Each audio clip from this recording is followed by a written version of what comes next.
এই মুহূর্তে আপনারা দেখছেন যে চট্টগ্রাম হালি শহরে গণত্রাণ কর্মসূচি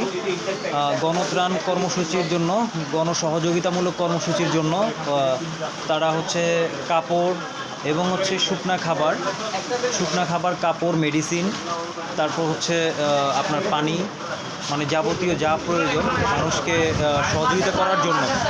বন্যার্ত মানুষদের পাশে দাঁড়ানোর জন্য আমাদের কিছু ভাই এবং হচ্ছে তারা হচ্ছে গণত্রাণ গণসহযোগিতামূলক কর্মসূচি, হ্যাঁ, সেটা একটা উদ্যোগ নিয়েছে আজকে সকাল 10টা থেকে এই কর্মসূচি। আমরা দেখতে পাচ্ছি যে এই মুহূর্তে মানে হচ্ছে যে প্রচুর পরিমাণে কাপড় চোপড় অনেকেই দিয়েছেন, কাপড়ের পরিমাণ এগুলো হচ্ছে সব কাপড়। আর এই পাশে হচ্ছে যে শুকনা খাবার সব কিছু হচ্ছে রেডি করা হচ্ছে, শুকনা খাবার এবং হচ্ছে পানি আছে। এই পাশে আমরা দেখতে পাচ্ছি হচ্ছে যে পানি আছে, তো তারা হচ্ছে